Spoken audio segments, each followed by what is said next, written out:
No problem. Thank you very much. Thank you guys for the invitation once more. Okay, and I'm going to talk about this is a published work. The title is again Agent Reflexivity in Computational Models. I'm dealing here with the specific case of diffusion of innovations. Vladimir said this already, but just a few notes about me again.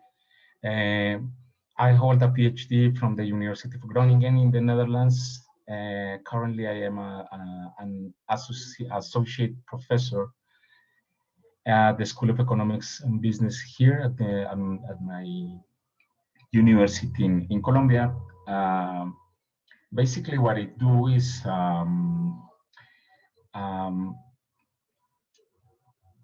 research on computational analysis of social and organizational systems in a variety of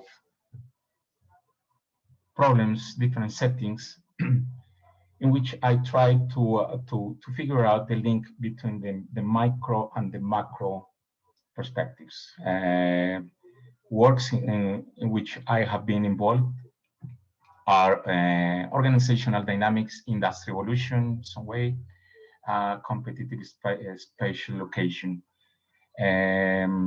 political party competition as well. So that's basically what I do. So going back straight to the topic of this talk, I want to talk about reflexivity. So this is the motivation of this work. Social systems, unlike natural ones, are artificial in the sense that they are designed and transformed by human action. Systems, such systems, the social ones, are collectives characterized by heterogeneous individuals with different agendas, objectives that are somehow interconnected, embedded in a structure, for example, in a network. The system displays complex behavior in the sense of complexity theories. We have seen throughout the years that statistical physics has been a main influence to study social systems. So many ideas about this is these systems come from the way physicists inspect complex systems. Emergence, for example, is a fundamental property in these complex systems. However, despite the case that it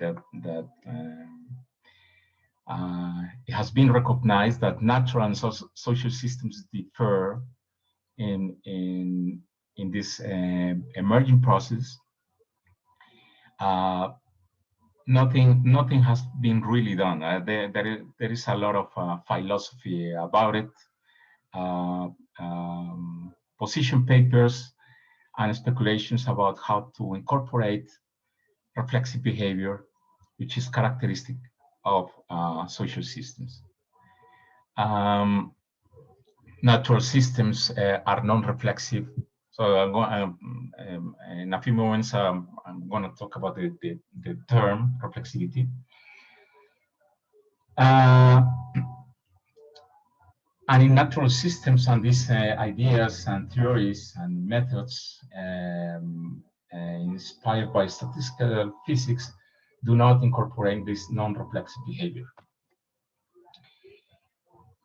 Reflexive behavior refers to this has different definitions and connotations, but in some way refers to second order emergence. Means that humans can recognize patterns in a system, in the environment, and then they react or build rules.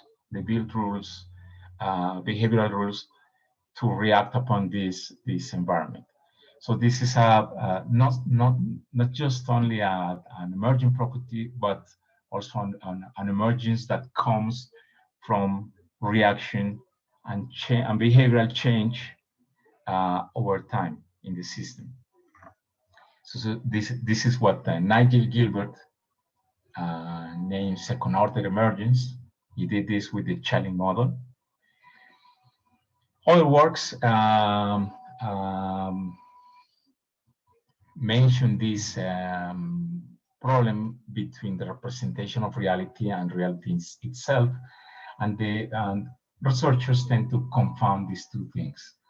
So giving the faculty or much better the property of a model to represent an accurate picture of reality itself. This is a simplification. So these problems of not differentiating what is reflexive or non-reflexive are reflected in current works. In more philosophical terms, Levy, 2007, says that it is very difficult to model these self-referential ideas that reflexivity incorporate, but highlights the importance of doing it, because it just gives a different scope over the mechanistic form that statistical physics models usually have. So Levy says that reflexivity is the relation that exists between the entity and itself. There are many other definitions. Heinz von Förster talked about second-order cybernetics. Those are theories from the 70s. George Soros, who coined this term, talks about this interplay between actors and the environment and this circular causality. There was a special issue in the Journal of Economic Methodology in 2013 about these theories of reflexivity and how economists or economic theory can incorporate these ideas to models and methods.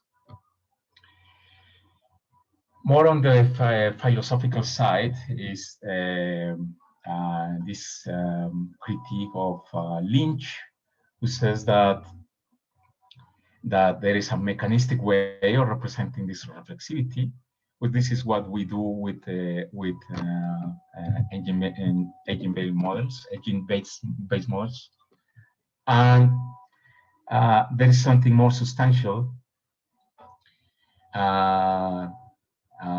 arguing that this is a main feature of human communication and interaction. But of course, as modelers, we have to find a mechanistic way of representing these things. If they are important, they become important drivers in our models. We have to find ways to represent them. Ferraro, before going straight to the model, mentions that the problem in the social sciences, is that theories might become self-fulfilling prophecies. Since the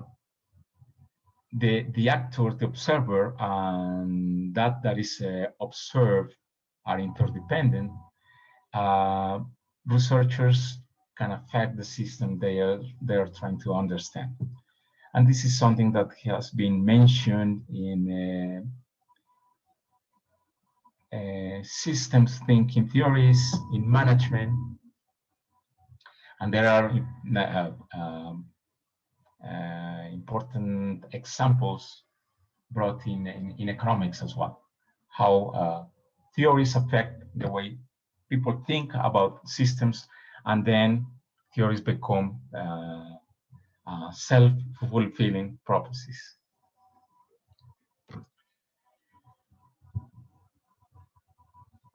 A more detailed definition is that this one that appears in JAS, I think, about giving this label of second-order behavior to reflexivity. An agent is a natural or artificial entity with sufficient plasticity to persist in an environment and to respond and react over this environment to maintain a certain level of performance or organization. So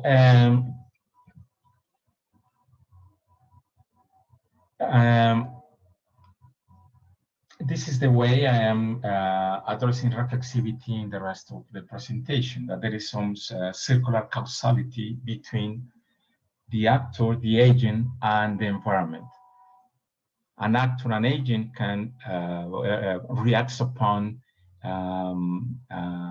state variables that he observes from the environment, and then at the same time, he changes the same environment that he is reacting upon. This is a work from Etzion. This appears in Organization Science in 2014. Something very close to reflexivity is the concept or consideration of awareness. So he deals also with diffusion processes, a diffusion of innovation. What he proposes in his model is that there is a population of agents that have a perception capability that is modeled according to a normal distribution. Awareness is defined as a binary variable in which an agent adopts or not, depending on comparison with a threshold. But the threshold is different for each agent. So if N is the population of agents, the real population of agents observed in the population, in the environment, sorry, and each has a different perception capacity. Each one will decide on different levels, perceive different levels of adoption over time, and we have then different decisions. So basically summarizing what Etzion is doing in his model is that he has two phases. First phase in which agents generate distinctions about the environment. Two categories. Agents learn to differentiate between the adoption and not adopters and not non-adopters. But first he has to become aware that those categories exist. So the first phase is that there are agents that are non-aware, others that become aware, or the distinction, and those that become aware can differentiate, can distinguish between the population of adopters and the population of non-adopters. So this is the second phase. So this gives a different perspective on how to study innovation processes. So similar to this reflexive behavior, or how agents learn to differentiate categories from the environment, is placed here in this phase, right? So I'm doing something similar in the work, in the model I'm going to present to you in a few moments. Adding reflexive characteristic to diffusion processes. This is the reference of the paper, in which, summarizing these ideas, what we conclude is that if you have an environment that represents a social phenomenon, agents or individuals with some delay react with or build perceptions, expectations, distinguish between categories, for example, and they react for this social phenomenon. So those actions come also with a delay.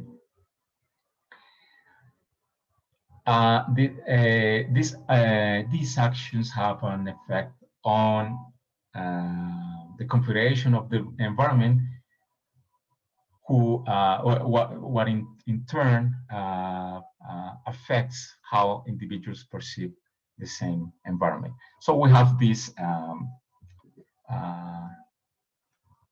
circular causality that we're trying to model in diffusion processes.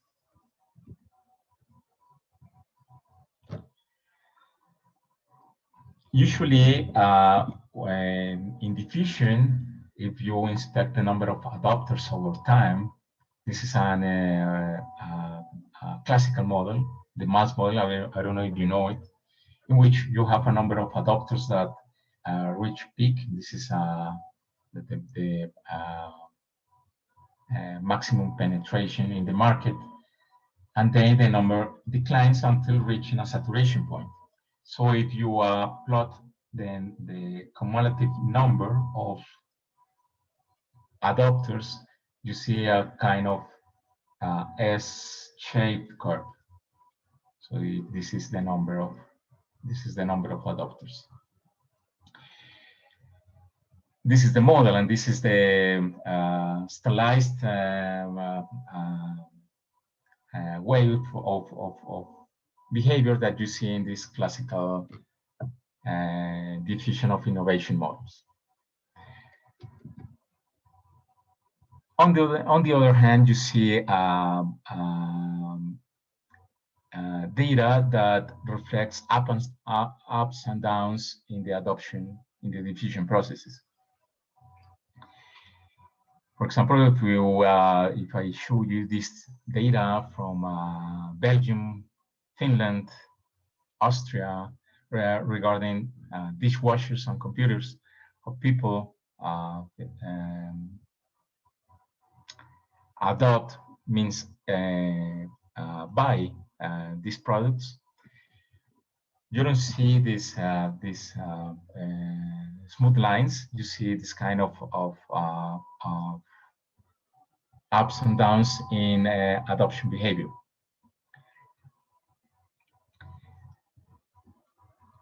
This kind of this pattern make us think that probably the number of adopters over time is not reflected. The real data is not really being represented by these stylized representations. So there must be something in their behavior that triggers an acceleration in the adoption, and then something else that slows down the adoption. So this is what we wanted to think, and created the following model. We assume, this is the summary of assumptions. Our agents are placed in a network. We explore three classical topologies: the scale-free, small world network, a random network, and we give the number of agents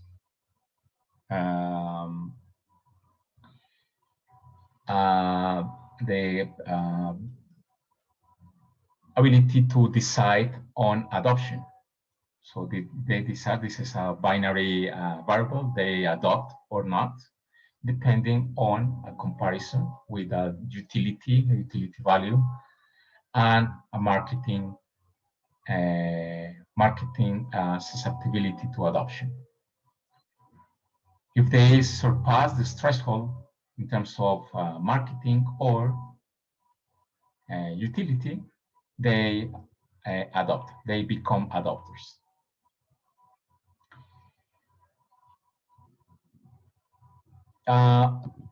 This minimum utility is modeled with a uniform distribution, same as the marketing susceptibility to adoption. So this is very simple. Now, utility has two components: a local factor and a global social influence. So let's talk first about the local utility. Local utility is a weighted sum of two different effects. One is related to social influence, is the weighting factor. One influence, so this is X, is related to the fraction of adopters in the neighborhood. So this is a local influence in the adoption decision. And age is a threshold value. On the other hand, we have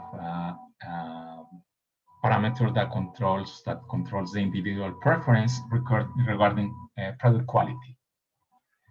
So this one represents adoption regarding to quality of the product, and this one represents adoption according to local influence. So we have also a weight that we interpret as social influence that moderates this sum and this utility, local utility. So this is the local utility factor. Also, we have a global one, a global influence effect, in which this is the reflexive behavior, in which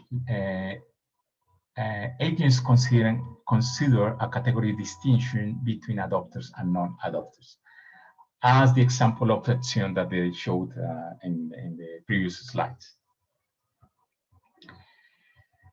So this global factor is computed as an average of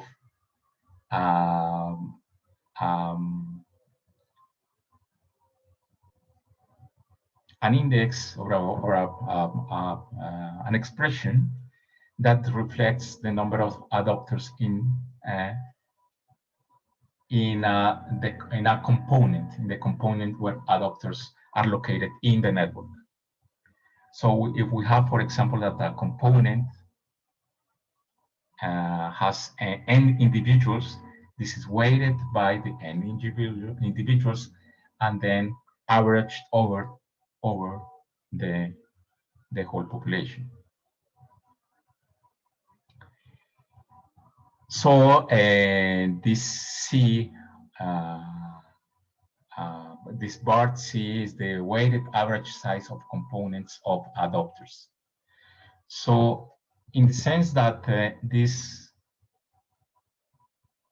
weighted average size grows, means that there are more agents adopting in a given component. So the effect on adoption grows according to this global influence. So going back, we have then a local factor for adoption and a global one, which is represented by this weighted average. Yeah.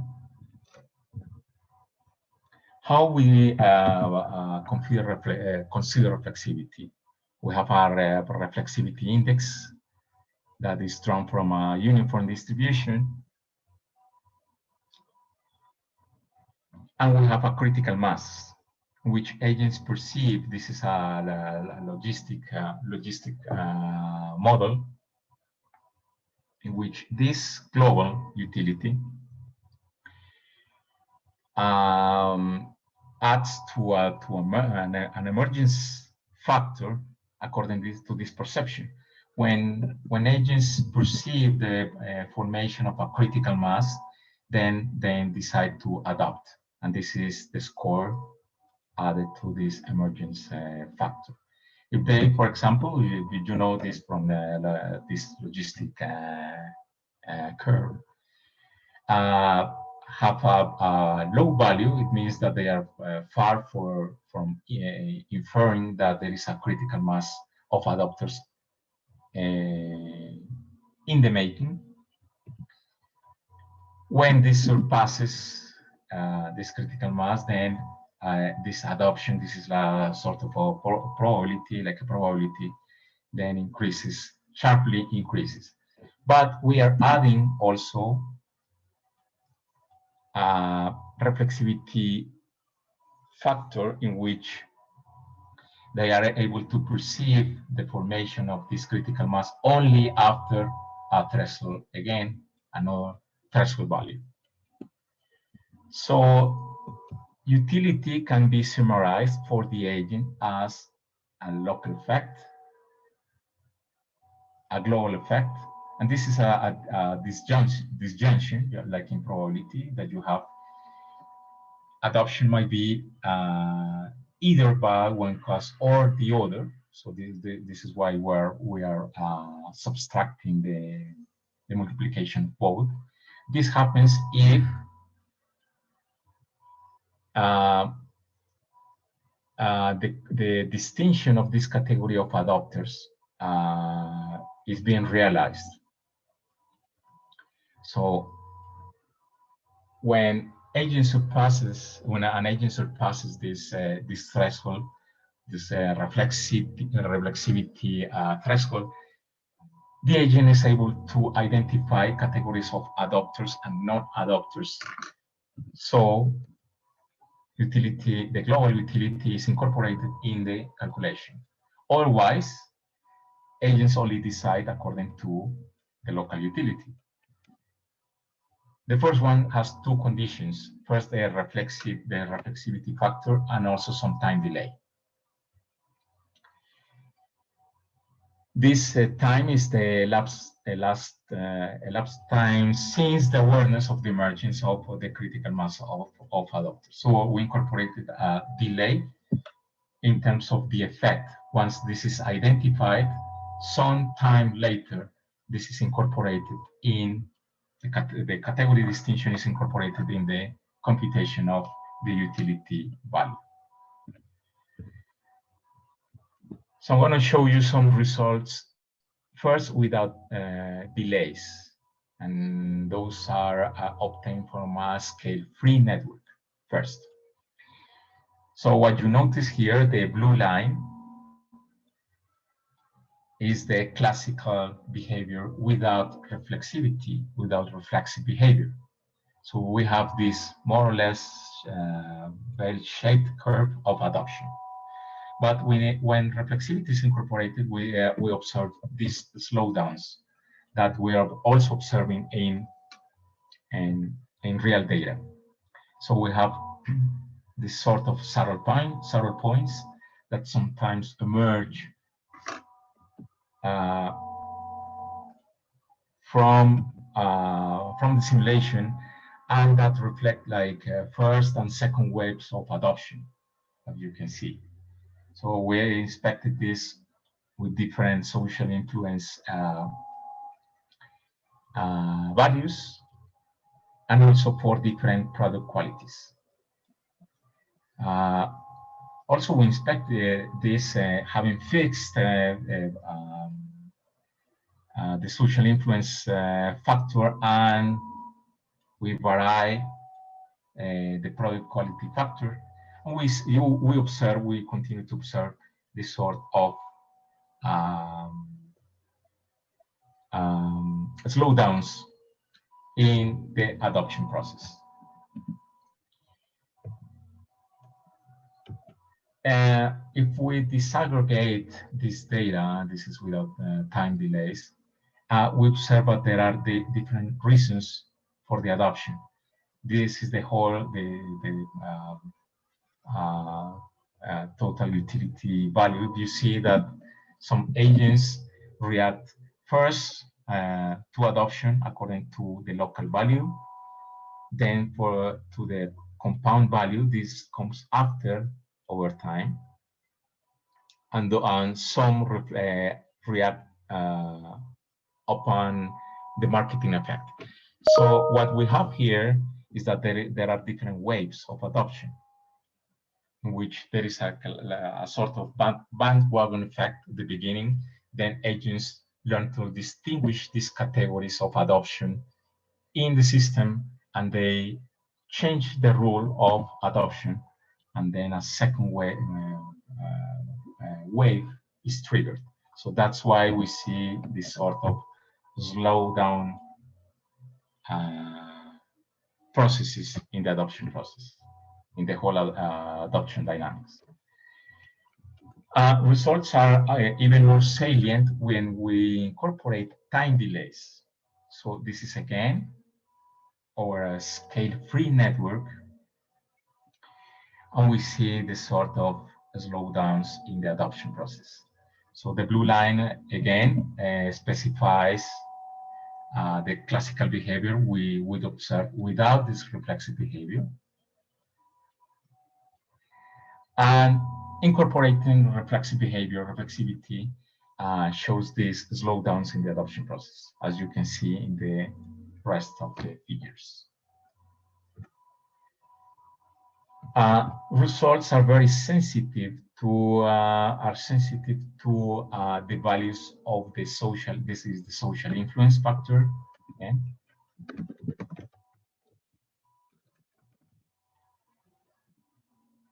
And Q is the factor indicating quality, product quality. So both influence the local values of adoption. If we change the network typology from scale-free to Arduino or small world networks, we see, for example, that these slowdowns also change. This is a sort of heat map in which we compare different values of beta with different values for product quality, and we see, for example, that there is a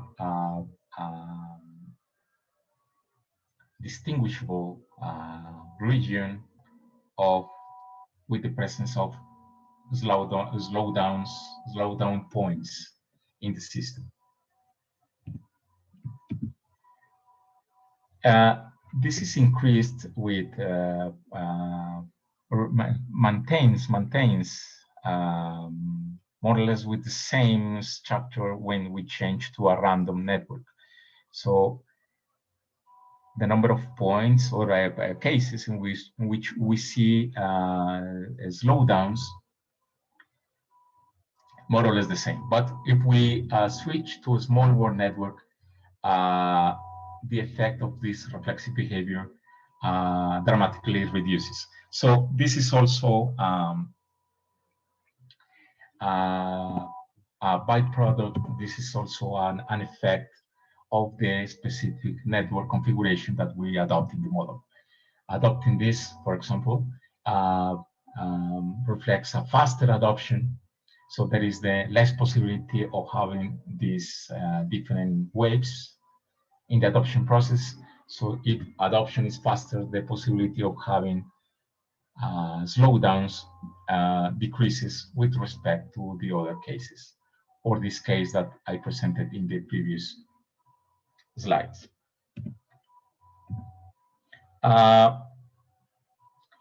The link to the full paper is here, and this is a paper published in JAS last year, and this is the full link.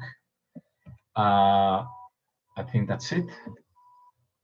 Thank you very much for your attention. I appreciate any questions you might have. Thank you very much.